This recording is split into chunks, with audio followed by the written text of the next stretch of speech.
사람들이 또 우리 성도 여러분들도 그렇고 미래에 대해서 걱정하고 또 불안해하고 있습니다. 왜냐하면 세상에는 미래에는 재앙이 계속되고 또 가깝게는 경제가 어려워지고 또 안보도 불안하기 때문입니다. 그러나 우리 성도 여러분들은 이 세상을 살지만 세상에 속한 자가 아니라 하나님께 속한 자들입니다. 하나님은 미래에 대해서 여러분들에게 세상과 다른 말씀을 하고 계십니다.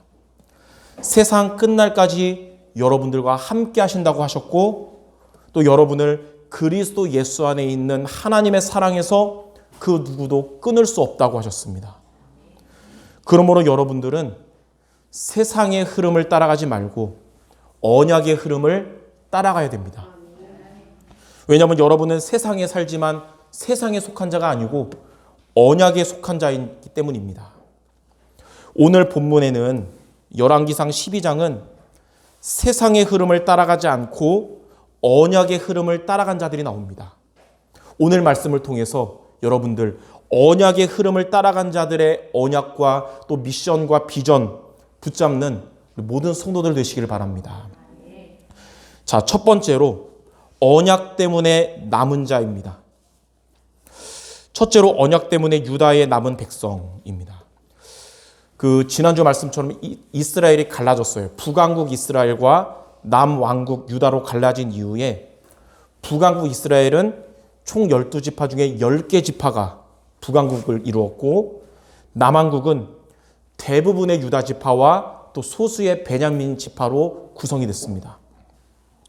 그런데 남왕국 유다에 보면 오늘 읽은 말씀처럼 유다 지파와 베냐민 지파 외에도 성경에 보니까 남은 백성이 있었다고 그러거든요. 그들이 누굴까요? 그들은 유다 땅에서 남유다 땅에서 살려고 내려온 북왕국 이스라엘의 10지파 사람들 중에 일부들이 내려온 남은 자들이었습니다. 왜 그들은 남쪽 나라 유다 땅으로 내려온 것일까요? 북왕국 이스라엘 왕 여로보암이 왕이 되자마자 한 게 뭐냐면 금송아지 신상을 만들고 이게 바로 여호와 하나님이니까 이제 너희들은 남쪽 나라 유다 땅에 예루살렘에 있는 성전에 갈 필요 없이 이 금송아지 신상에서 하나님께 제사를 드려라. 이렇게 여로보암 왕이 북왕국 왕이 그렇게 말한 거예요. 여로보암은 왕이 되자마자 하나님이 가장 싫어하는 우상 숭배를 온 백성에게 하도록 했고 그래서 북왕국의 이스라엘의 10개 지파의 언약이 있었던 제사장들과 레위인들과 또 경건한 성도들이 예루살렘에 있는 성전에서 하나님께 피제사를 드리기 위해서 남유다로 내려온 것입니다. 오늘 우리가 읽은 열왕기상 12장 23절에 이렇게 북에서 내려온 그들을 향해서 남은 백성이라고 했습니다. 이들에 대해서는 역대하 11장 13절에서 16절에 잘 나와 있어요. 이렇게 말합니다. 온 이스라엘, 그러니까 북왕국 이스라엘의 제사장들과 레위 사람들이 그들의 모든 지방에서부터 남유다 르호보암에게 돌아오되 레위 사람들이 자기들의 마을들과 산업을 떠나 유다와 예루살렘에 이르렀으니 이는 여로보암과 그의 아들들이 그들을 해임하여 여호와께 제사장의 직분을 행하지 못하게 하고 여로보암이 여러 산당과 수렴소 우상과 자기가 만든 송아지 우상을 위해서 친히 제사장들을 세움이라. 이스라엘 모든 지파 중에 마음을 굳게 하여 이스라엘의 하나님 여호와를 찾는 자들이 레위 사람들을 따라 예루살렘에 이르러 그들의 조상의 하나님 여호와께 제사하고자 한지라. 자, 북이스라엘 여로보암 왕과 그 뒤를 이은 왕들은 하나님을 섬기는 여호와 하나님을 섬기는 언약 가진 제사장들을 파면시켰고 우상 섬기는 제사장들을 친히 세웠습니다. 북왕국에서. 제사장 직분에 파면당한 여호와의 제사장들, 지금으로 말하면 언약 가진 목사님들이 면직당한 거랑 똑같은 거겠죠. 이런 제사장들은 그냥 북에서 현실과 타협하며 그냥 자기 땅 고향에 머물며 살 수 있었지만 그들은 그렇게 하지 않았습니다. 하나님이 내게 주신 인생의 미션, 내게 주신 직분을 내가 행하지 않으면 그들은 자신들이 사는 존재 의미가 없다고 생각하고 고향과 산업을 다 떠나서 신앙의 자유가 있는 남왕국으로 귀순한 것입니다. 그리고 이들 성직자들 뿐만 아니라 16절에 보니까 마음을 굳게 하여 여호와를 찾는 성도들이 이 성직자들을 따라서 성전이 있는 예루살렘으로 내려온 것입니다. 이들이 바로 남왕국의 유다 지파와 베냐민 지파 외에 북10 지파에서 내려온 언약 가진 남은 자들인 거예요. 북왕국에서 내려온 이 남은 백성들처럼 하나님이 여러분에게 주신 하나님 자녀의 신분과 또 여러분에게 주신 직분은 우리가 포기하거나 버릴 수 없는 우리 인생의 미션이며 우리의 인생의 존재 의미인 것입니다.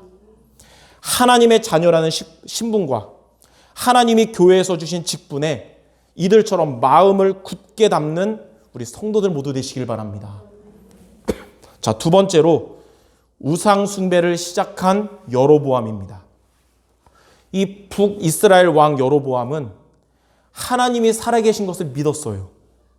그럼에도 불구하고 왜 금송아지 우상을 세워서 백성들을 섬기게 한 걸까요? 하나님을 안 믿고 우상을 만들었으면 이해하는데 하나님이 살아계신 걸 믿음에도 불구하고 왜 금송아지 우상을 만들어서 이스라엘 전체를 섬기게 했을까요?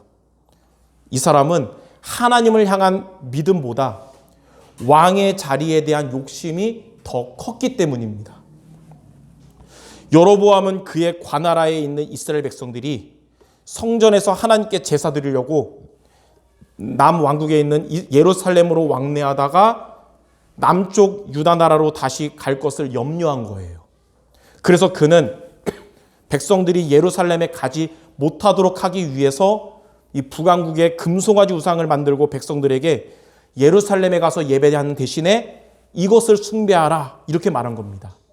그리고 그는 언약도 없고 레위인도 아닌 신앙이 없는 보통 백성으로 제사장을 삼았는데, 왜냐하면 레위 사람들이 언약을 붙잡고 왕이랑 타협하지 않았고 또 레위 지파 사람들이 신앙을 지키고자 우상과 결별하고 남유다로 이주했기 때문에 언약이 없는 일반 사람을 그냥 제사장으로 막 만든 겁니다. 자, 성경을 보면 여러분이 앞으로 이제 열왕기상 보면 알겠지만 우상을 이렇게 철저하게 숭배하고 온 백성을 우상 숭배하도록 만든 여로보암의 미래가 어떻게 됐을까요? 당연히 하나님의 벌을 받고 비참하게 죽었고 그의 후대들도 완전히 무너졌습니다. 우상 숭배하는 사람은 하나님의 진노 아래 있고 사탄의 공격에도 무방비 상태가 되기 때문에 자신도 무너지고 후대까지 모두 무너지는 거예요. 이처럼 교회를 다니고 하나님의 존재를 믿지만 그것보다 자기의 돈과 성공이 더 중요한 여로보암 같은 신자들이 있습니다. 그러나 우리 성도 여러분들은 신앙을 현실과 또 우상과 타협하지 말고 북이스라엘에서 성전을 향하여 내려온 백성들과 같은 언약 때문에 남은 자, 여러분 그러한 자들 되시기를 주님의 이름으로 축원합니다. 오늘 말씀을 통해 나는 어떤 인생의 여정을 갈 것인가? 북왕국의 왕 여로보암 같은 인생을 갈 것인가? 아니면 언약 때문에 포기하더라도 내려온 남은 백성이 될 것인가? 여러분들 모두 후자가 되시길 바랍니다. 자, 그러면 크게 두 번째, 이렇게 우리가 언약 때문에 남은 자가 되려면 어떻게 해야 될까요? 오늘 여러분들 두 가지를 미션으로 마음에 담는 예배가 되겠습니다. 첫째는 이익을 따라가지 말고 말씀을 따라가야 합니다. 여러분 육신적인 이익을 따라가다 보면 북왕국 이스라엘 여로보암 왕처럼 됩니다. 그러나 하나님의 말씀을 따라가면 여러분은 이들처럼 언약 때문에 남은 자가 되는 것입니다. 이 남유다로 내려온 남은 백성들은 북왕국에서의 땅과 그들의 업을 포기하면서까지 신앙 때문에 내려온 자입니다. 마치 그 갈대 우르의 부유한 집안에서 말씀 따라서 가나안 땅으로 온 아브라함 같은 자인 거예요. 저와 여러분들에게, 성도 여러분들에게 재산, 물질, 산업 모두 소중한 것이지만 그게 신앙과 부딪힐 때는 무엇을 선택해야 되냐? 언약을 선택해야 되는 것입니다. 일제시대 때 우리나라가 일본에게 지배당할 과거에 신사참배 앞에서 순교했던 주기철 목사님이나 또 6.25 전쟁 때 내려왔던 공산주의자들 앞에서 순교했던 손영원 목사님 등이 믿음을 지켰기 때문에 한국교회는 이렇게 세계복음화 하는 나라로 쓰임받게 된 것입니다. 마찬가지로 물질과 신앙이 여러분의 삶에 부딪힐 때, 신앙을 선택하는 여러분이 될 때 후대도 믿음을 갖게 될 것입니다. 그러므로 성도 여러분들, 이익을 따라가지 말고 말씀을 따라가시기 바랍니다. 이익을 쫓아서 예수님께 왔던 자들이 예수님을 비난하며 떠날 때 베드로는 요한복음 6장 68절에 이렇게 고백했어요. 주여 영생의 말씀이 주께 있사오니 우리가 누구에게로 가오리이까? 그러니까 베드로는 육신적인 것을 따라간 게 아니라 영생의 말씀이 누구에게 있느냐 그걸 따라간 거예요. 세상은 여러분에게 이익을 따라가라고 하고 있지만 여러분은 하나님을 만나는 유일한 길 대신 그리스도의 말씀을 따라가기 바랍니다. 사탄은 여러분에게 뭐라 그러냐? 육신적인 것 붙잡으라 그러잖아요. 돌을 떡으로 만들어 먹으라. 육신적인 것 붙잡으라 그러지만 여러분은 죄와 저주에서 해방시켜 주신 그리스도의 말씀을 따라가야 되는 것입니다. 우리의 옛사람은 우리에게 지나가는 것에 매이게 하고 있지만 여러분은 사탄의 권세를 깨트리신 그리스도의 말씀을 마음에 담기를 바랍니다. 이렇게 말씀을 따라가는 것이 성도의 여정이고 말씀을 따라가는 것이 제자의 중심이며 말씀을 따라가는 것이 바로 하나님의 인도를 받는 것입니다. 우리는 다른 말씀이 아니라 길, 해방, 승리 주신 그리스도의 말씀을 따라가야 되는 것입니다. 이사야 40장에 보니까 모든 육체는 들의 풀과 같고 또 모든 아름다움은 들의 꽃과 같지만 풀은 마르고 꽃은 시드나 하나님의 말씀은 영원히 서리라 그랬습니다. 여러분들 지나가는 좋은 것에 빠지지 말고 또 지나가는 어려움에 매여 있지 말고 영원하신 하나님의 말씀을 따라가시기 바랍니다. 시편 119편 105절에는 주의 말씀은 내 발의 등이요 내 길의 빛이라 그랬습니다. 여러분이 가야 할 미래는 아무도 모릅니다. 그리고 어둠 속에 있습니다. 그래서 이익을 따라가는 미래의 발걸음은 구덩이에 빠지고 틀린 길로 이탈되는 것입니다. 그래서 우리는 내 발의 등 되시고 내 길의 빛이 되시는 주의 말씀을 따라가야 되는 것입니다. 그래서 여러분들 지나가는 이익을 따라가지 말고 영원하신 말씀을 따라가는 모든 성도 되시기를 주님의 이름으로 축원합니다. 자, 두 번째로 하나님이 주시는 최고의 응답을 받아야 합니다. 성도 여러분은 어떤 것을 받아야 되냐? 하나님이 여러분에게 주시는 최고의 응답을 받아야 돼요. 그 응답을 받은 성도들은 북왕국 이스라엘에서 내려온 남은 백성이 되었고 이 응답받지 못한 자들은 그냥 현실과 타협한 겁니다. 하나님이 주신 최고의 응답이 뭐냐? 바로 성령 충만입니다. 영혼이 잘됨 같이 범사가 잘되고 강건하듯이 성령 충만을 받으면 여러분의 모든 문제가 해결될 것입니다. 그래서 여러분들은 문제에 매이지 말고 성령 충만을 하나님께 구하시기를 바랍니다.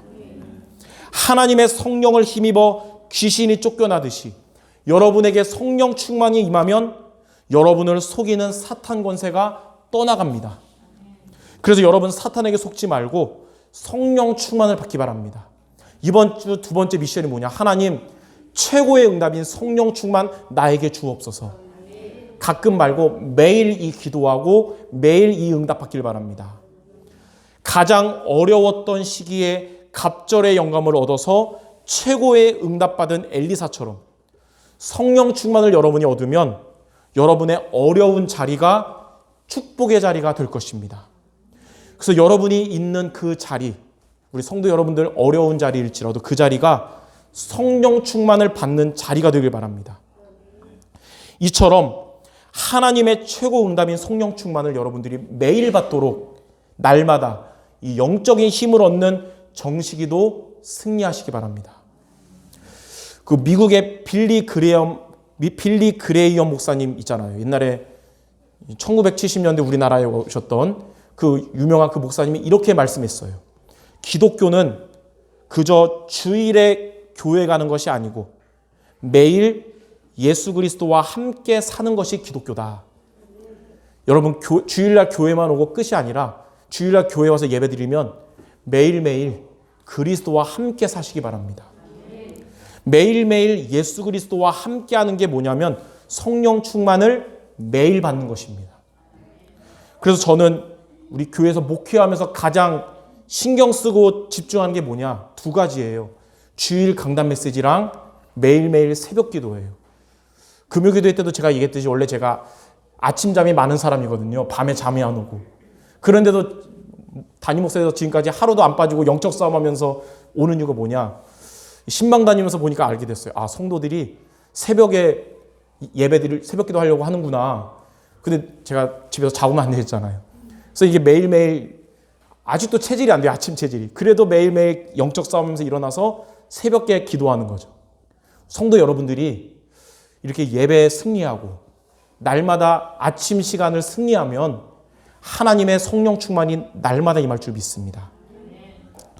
주일마다 여러분이 길 해방 승리 되신 그리스도의 말씀을 붙잡고 날마다 기도로 성령 충만 얻는 여러분이 된다면 여러분은 여로보암처럼 무너지지 않고 남은 백성들처럼 언약을 지키고 언약적 축복받는 자들이 모두가 될 것입니다.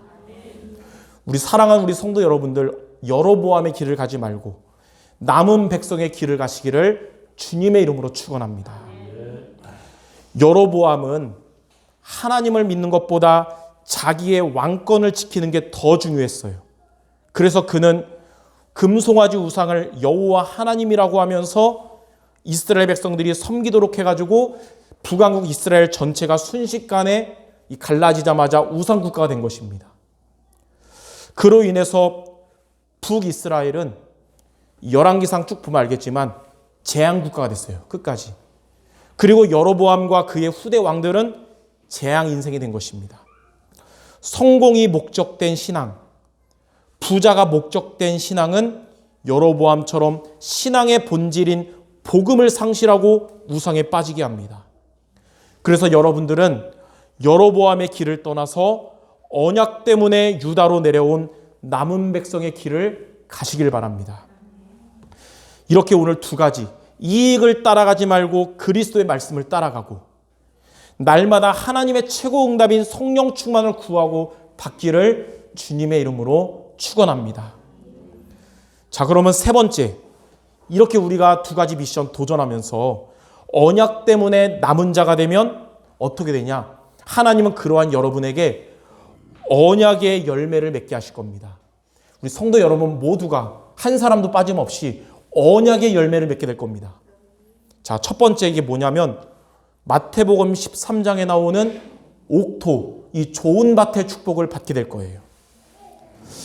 마태복음 13장에 보면 네 가지 밭에 씨 뿌리는 비유가 나오죠. 길가, 또 돌밭, 가시덩굴, 옥토, 네 가지 밭이 나와요.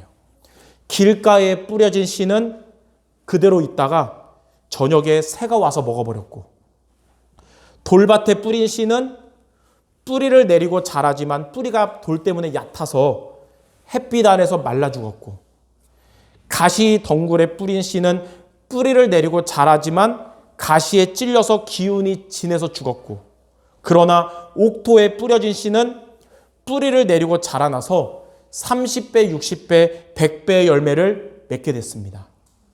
우리 성도 여러분들 어떤 자가 될까요? 옥토와 같은 자가 되시길 바랍니다. 옥토와 같은 자가 바로 언약 때문에 남은 자입니다. 불신앙하는 길가 같은 자, 환난과 어려움 앞에서 무너지는 돌밭 같은 자, 세상의 돈과 성공의 유혹 앞에서 무너지는 가시덩굴 같은 자가 아니라 언약 때문에 남은 자인 여러분이 바로 옥토와 같은 자고, 하나님은 30배, 60배, 100배의 열매를 맺게 하실 겁니다. 우리가 올해 1년 우리 교회 기도 제목이 응답받을 준비한 해잖아요. 얼마 안 남은 올해 주신 미션처럼 말씀 따라가며 성령 충만 얻어서 내년에는 30배, 60배, 100배 열매 맺는 모두 되시기를 주님의 이름으로 축원합니다. 자, 두 번째로 이렇게 언약 가진 남은 자가 되면 여러분은 하나님이 남는 자 또 남을 자, 남길 자가 되게 하실 겁니다. 하나님은 앞으로 남은 자 여러분을 능력을 회복하는 남는 자가 되게 하시고요. 문화를 회복하는 남을 자가 되게 하시고 후대를 회복하는 남길 자가 되게 하실 겁니다. 자, 능력을 회복하는 남는 자가 뭐냐? 여러분의 업이, 여러분의 학업과 여러분의 산업이 하나님의 축복을 받는 것이고, 문화를 회복하는 남을 자란 말은 여러분의 현장에서 전도의 응답을 주시는 것이고, 후대를 회복하는 남길 자란 여러분의 후대를 제자로 세우게 하신다는 것입니다. 이렇게 산업의 축복, 또 전도의 응답, 후대 제자, 아마도 이 세 가지는 여러분 모두의 기도 제목일 것 같아요. 산업의 응답, 또 전도의 응답, 후대 제자. 이러한 응답받는 증인 되도록 언약 때문에 남은 자 되시기를 주님의 이름으로 축원합니다. 자, 결론입니다. 아주 작은 겨자씨지만 이게 큰 산을 이루는 비밀이 무엇일까요? 또 나무가 배임을 당한 그 그루터기에 새순이 돋고 나무가 되고 숲을 이루는 비밀이 무엇일까요? 바로 생명입니다. 생명. 겨자씨에 생명이 있기 때문에 큰 산을 이루는 것이고, 배임을 당한 그루터기라도 생명이 있기 때문에 숲을 이루는 거예요. 언약 가진 남은 자의 비밀은 바로 생명입니다. 여러분에게 있는 비밀이 뭐냐면 바로 생명이에요. 생명. 생명이 있기 때문에 여러분은 업의 능력을 회복하는 것이고, 여러분에게 생명이 있기 때문에 현장에서 전도에 응답받는 것이고, 여러분에게 생명이 있기 때문에 후대를 제자로 세우게 될 것입니다. 그래서 여러분들은 여러분 안에 계시는 생명을 누리기 바랍니다. 그 생명이 뭐냐? 바로 그리스도입니다. 그리스도라는 생명이 있기 때문에 하나님이 연약한 우리라도 이런 큰 응답을 앞으로 주신다는 거예요. 요한복음 14장 6절에 예수께서 이르시되 내가 곧 길이요 진리요 그 다음에 뭐라 그랬죠? 생명이라 그랬어요. 자, 요한일서 5장 12절에는 이 아들, 예수 그리스도, 아들이 있는 자에게는 무엇이 있다 그랬을까요? 생명이 있고 하나님의 아들이 없는 자에게는 생명이 없다. 로마서 8장 2절에는 또 그리스도 예수 안에 있는 어떤 성령의 법이? 생명의 성령의 법이 죄와 사망의 법에서 너를 해방했다 그랬습니다. 그래서 여러분들 생명 되시는 그리스도의 말씀을 따라가며 생명 되신 그리스도의 능력을 얻는 기도의 힘을 얻는 우리 모든 성도 되시기를 주님의 이름으로 축원합니다. 기도하겠습니다. 하나님, 우리를 언약 가진 남은 자로 불러주심을 감사드립니다. 우리 안에 하나님께서 심어 놓으신 이 생명 되신 그리스도를 붙잡고 말씀을 따라가며 기도의 힘을 얻는 우리 모든 성도들 되어져서 옥토와 같은 축복을 누리고 남는 자, 남을 자, 남길 자에 응답받는 우리 모든 성도들 되게 하여 주시옵소서. 예수 그리스도 이름으로 기도드립니다. 아멘.